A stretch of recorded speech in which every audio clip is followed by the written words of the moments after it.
زمانہ قدیم کی بات ہے، کسی ملک میں ایک بادشاہ ہوتا تھا۔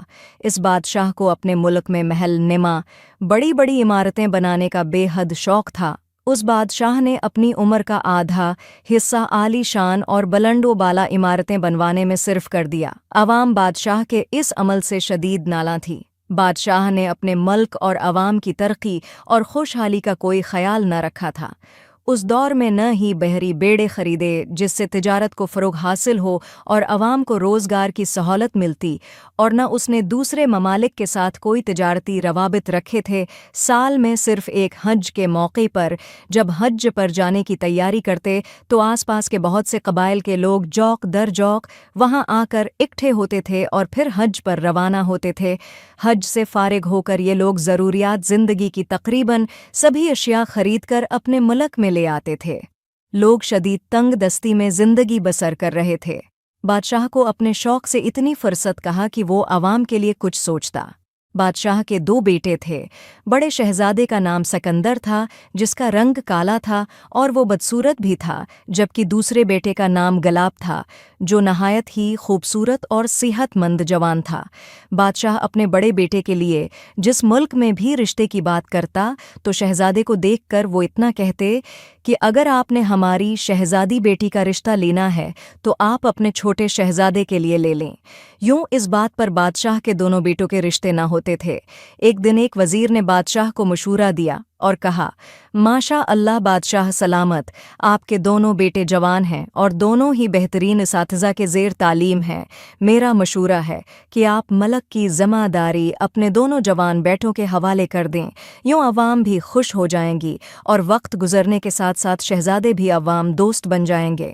بادشاہ کو وزیر کی یہ بات بہت پسند آئی۔ اس نے چھوٹے شہزادے گلاب کے استاد کو محل میں بلوایا اور اپنے بیٹے کے متعلق چند سوالات کیے۔ استاد کی اپنے شاگرد کے بارے میں کوئی اچھی رائے نہ تھی۔ بادشاہ سلامت کو استاد کی باتیں بہت بری لگیں اور وہ غصہ میں آ گیا۔ استاد استاد ہی ہوتا ہے، اس نے بادشاہ سے کہا، بھلا میں حاکم کو حکم کس طرح دے سکتا ہوں؟ بادشاہ نے بڑے بیٹے سکندر کے استاد کو بھی محل میں بلوایا اور سکندر کی کارکردگی کے بارے میں پوچھا۔ استاد نے بادشاہ کو بس اتنا جواب دیا کہ اگر کسی بات کا کوئی شک ہے تو دونوں شہزادوں کو بلوا لیں، آپ کو خود اندازہ ہو جائے گا کہ بہادر اپنے راستہ کا انتخاب خود کرتا ہے اور میدان میں مخالف سے کیسا سلوک کرتا ہے۔ بادشاہ سلامت کو بات سمجھ آ گئی اور وہ بہت خوش ہوئے۔ استاد کو ہیرے جواہرات اور نقد انعام سے نوازا اور دوسرے استاد کی کم عقلی پر بطور سزا اسے جیل بھیج دیا۔ اس استاد کی صرف یہی غلطی تھی کہ اس نے اپنے شاگرد کو شاگرد نہیں بلکہ ایک بادشاہ کا بیٹا سمجھ کر تعلیم دی تھی۔ شاگرد کسی بادشاہ کا بیٹا ہو یا عام غلام کا، استاد کے لیے تو وہ صرف ایک شاگرد ہی ہوتا ہے۔ بادشاہ کو چھوٹے شہزادے گلاب سے بہت پیار تھا۔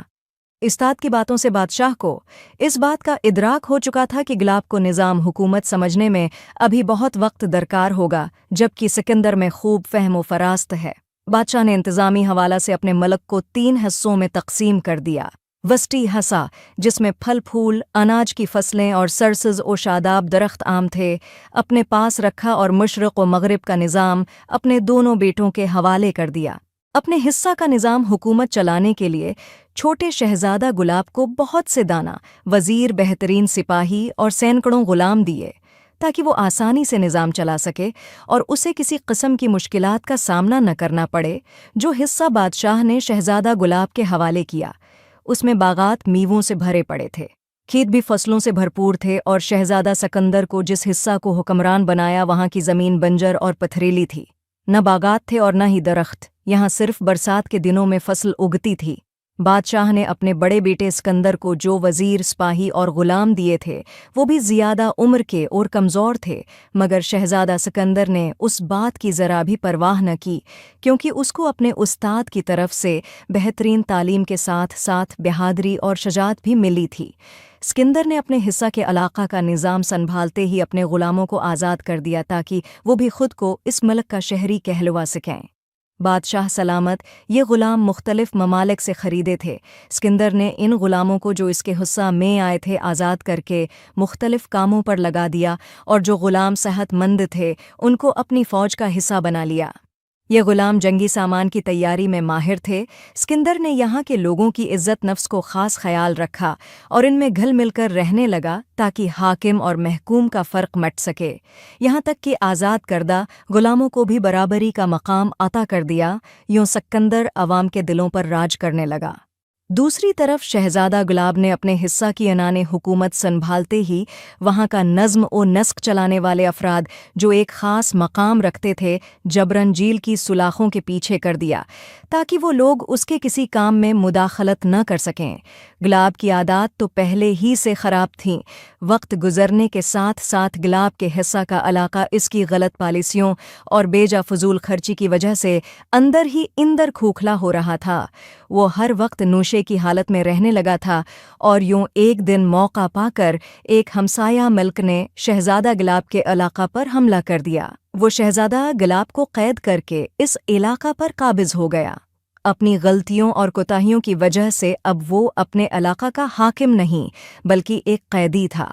उसने इन तमाम अहम अफराद को जो कारोबार हुकूमत चलाने के माहिर थे, फौज जिनके ज़ेर असर थी, को झील की तारीख को ठड़ियों में डाल दिया था। यूँ वो अपनी फ़ौज को इस्तेमाल ही न कर सका और शिकस्त खा गया। शहजादा सिकंदर को जब अपने भाई की शिकस्त और इलाका पर किसी और के कब्ज़ा का इल्म हुआ तो वो चीन से न बैठ सका। उसने अपनी तैयार करदा भारी फ़ौज लेकर मुखालिफ फ़ौज पर हमला कर दिया। ये जंग काफ़ी दिन तक जारी रही और बालाखिर मुखालिफ फ़ौज पसपा हो गई और अक्सर ने हथियार डाल दिए। यूँ सिकंदर दोनों इलाकों का हुक्मरान बन गया। सिकंदर का अंदाज़ हुक्मरानी बिल्कुल मुख्तलिफ था। वो अवाम के दुख सुख में उनके साथ साथ रहता। उसने कभी भी अवाम को ये एहसास न होने दिया कि वो राया हैं। इसके उस अंदाज हुक्मरानी पर अवाम इस पर फरीज़ा थी। उसने अपनी जहनी सलाहियतों से काम लिया और अवाम से वहाँ की पथरेली और बंजर ज़मीन को भी ज़रख़ीज़ कर लिया। जहाँ फसल बारानी थी अब वहाँ के लोगों से उसने कनविंग खदवा कर नए खेतों को पानी से सिराब कर दिया और दीगर कामों में भी ये अंदाज़ अख्तियार किए रखा।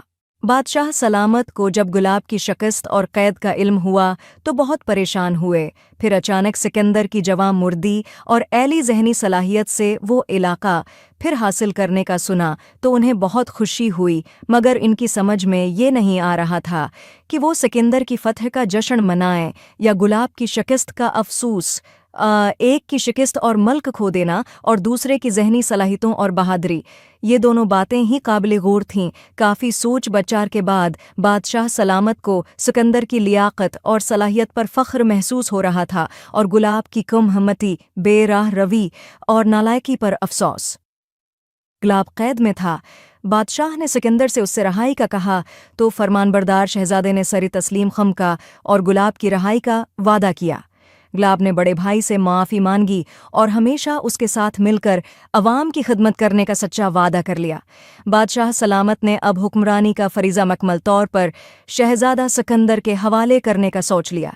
बादशाह सलामत ने कई ममालिक के बादशाहों को एक मुकर्रा दिन अपने यहाँ शाही महल में दावतनामे अरसाल करके मदऊ किया। इस रोज़ बादशाह दा सलामत ने अपने ख़ास प्रोग्राम का ऐलान करना था।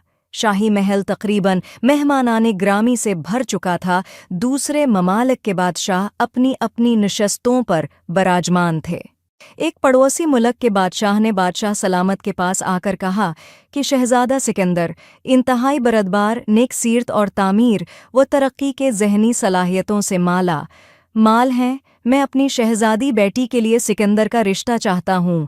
बादशाह सलामत ने जवाब दिया, बस कुछ देर इंतज़ार करें। थोड़ी देर बाद बादशाह सलामत यों मुखातब हुए, माज़िज़ मेहमानानी गिरामी, आज मैं बहुत खुशी से इस बात का ऐलान करता हूँ कि शहजादा सिकंदर बहुत ही ज़हीन और मुल्क व अवाम की बेहतरी के लिए बेहतरीन मंसूबा साज हैं। मैं पूरे मुल्क की हकमरानी शहजादा सिकंदर के हवाले करता हूँ और साथ ही सुल्तान वास्ती की बेटी शहजादी नैलम से उसकी मनगनी का ऐलान भी करता हूँ। बादशाह सलामत ने उस ऐलान के साथ ही शहजादा सिकंदर के सर पर ताज पहनाया। वहाँ मौजूद हर फर्द खुश था और हैरत से सिकंदर को देख रहा था। बादशाह सलामत को भी उसकी समझ आ गई थी कि इंसान शक्ल का जितना भी खूबसूरत क्यों न हो, अगर फितरत और खुसलत अच्छी नहीं तो वो जानवरों से भी बदतर है, और इसी एहसास से उन्होंने आज शहजादा सिकंदर को बादशाही का ताज पहनाया था।